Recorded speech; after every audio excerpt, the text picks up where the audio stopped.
아무것도 하기 싫다고요. 게으르고 무기력한 내 모습을 자책하게 된다고요.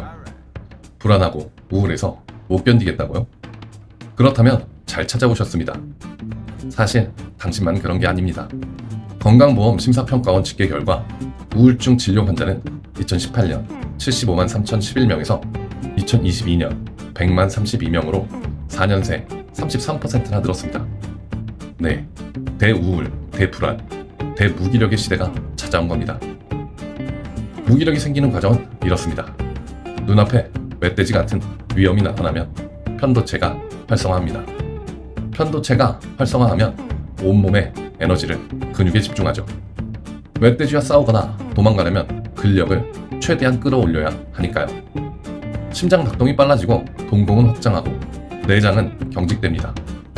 몸이 이렇게 변하면 뇌는 변화를 감지하고 불안을 만들어냅니다. 불안이 생기면 불안을 해소하기 위해 위험 요인을 제거하는 행동을 하게 됩니다.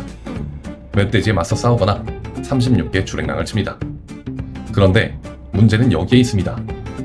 과거와 달리 현대의 위험 요인은 즉시 해결하기 어렵습니다. 현대의 멧돼지는 수능 시험이고 취업 준비며 직장 상사니까요. 불안이 장기화합니다. 나의 통제를 벗어납니다. 자기 효능감이 바닥을 칩니다. 결국 뭘 해도 달라질 것 같지 않은 현실에 무기력이 찾아옵니다. 무기력한 내 모습을 자책하면 우울과 불안은 더욱 증가합니다. 악순환이 시작됩니다. 책 우울할 땐 뇌과학에선 이 과정에 빠진 뇌를 하강나선에 갇힌 뇌라고 부릅니다. 생각만 해도 우울하죠? 자, 그럼 이 악순환을 벗어나려면 어떻게 해야 할까요? 지금부터 그 이야기를 해볼 겁니다. 하강나선에서 빠져나와 상승나선을 탈 방법을 시작합니다. 출발! 영상이 기대되시면 구독과 좋아요 눌러주세요. 책 내면 소통의 저자 김주환 교수님은 말합니다. 뇌가 감정을 느끼면 몸이 반응하는 게 아니라 몸이 반응하면 뇌가 감정을 만들어낸다고요. 그래서 감정을 통제하려 하지 말고 몸을 통제해야 한다고 말합니다. 흥미롭죠? 구체적으로 어떻게 해야 할까요? 결론부터 말하면 심장 박동을 규칙적이고 정상적으로 돌려놓아야 합니다. 뇌는 여러 장기에서 신호를 받아 감정을 만들어냅니다. 그런데 그 중에 가장 주요한 부위는 심장입니다. 멧돼지가 나타나 도망가거나 싸워야 한다면 온몸 근육에 피를 충분히 공급해야겠죠. 심장이 빠르게 뛰어야 합니다. 그래서 심장이 빠르게 뛰거나 불규칙하게 뛰면 뇌는 불안을 만들어냅니다. 반대로 불안을 없애려면 심장을 규칙적으로 정상적으로 뛰게 만들면 됩니다. 그래서 정신과에서 불안장애 환자들에게 심장약을 처방하는 겁니다. 그렇다면 약 말고 어떻게 심장을 규칙적으로 정상적으로 뛰게 만들 수 있을까요? 최대 심박수의 60에서 75%로 뛰게 하는 유산소 운동을 하면 됩니다. 보통 30대 기준으로 분당 120 심박수 정도 되죠. 전문 용어로 존투 트레이닝이라고 합니다. 이 존투 트레이닝을 몇 달 하면 평시 심박을 규칙적으로 유지할 뿐만 아니라 미토콘드리아 기능을 증가시키고 숫자도 늘립니다. 미토콘드리아는 세포 내에서 에너지를 만들어내죠. 활력이 넘치는 몸으로 바뀌는 겁니다. 김주환 교수님은 빠르게 걷기나 천천히 뛰기를 매일 30분씩 하라고 추천합니다. 한 달만 하게 되면 불안이 확 줄어들고 활력이 넘치게 될 거라 합니다. 결국 운동하라는 얘기네.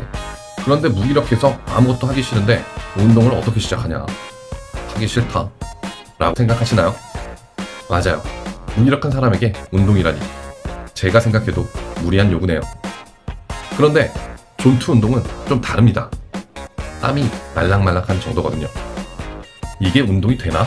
하는 정도로 하는 운동입니다. 힘들기는커녕 힘이 거의 안 들어서 지루한 게 단점인 운동이에요. 아무리 무기력한 사람도 약간 가쁜 숨을 내쉬는 정도는 할 수 있을 겁니다. 사실 이것도 하기 싫다면 하강나선에서 빠져나오기 힘듭니다. 이 정도 의지는 가지셔야 합니다. 더 이상 부정적인 감정에 휘둘리기 싫잖아요.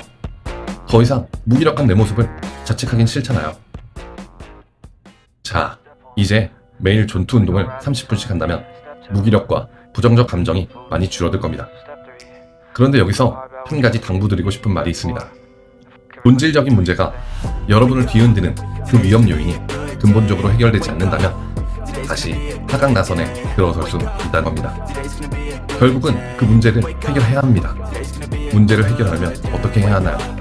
일단 첫걸음을 떼야 합니다. 그런데 그 첫걸음이 쉽지 않습니다. 무기력한 생활이 어떻게 시작되었는지 생각해 봅시다. 해야 하는 일을 하지 않고 미루기 시작했었죠. 내일부터 시작해야지. 아직 날짜가 많이 남았네. 좀 미루지 뭐. 왜 그랬을까요? 첫걸음을 너무 원대하게 디디려 하지 않았나요?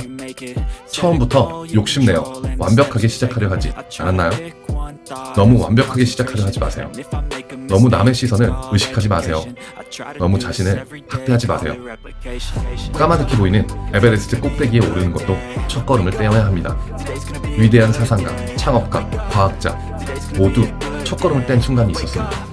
그 첫걸음을 내딛는 순간, 무언가 해보겠다고 마음먹는 그 순간, 드디어 위험 요인이었던 문제가 0.1% 해결되기 시작하는 그 순간, 비로소 무기력이 진짜로 끝장나기 시작할 겁니다.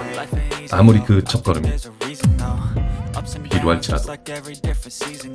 Sometimes I'm high, other times I'm barely breathing though. I always gotta fight and hide from the demons, yo. Negative thoughts are poison, they rot. Head full of flies, so here come the clouds.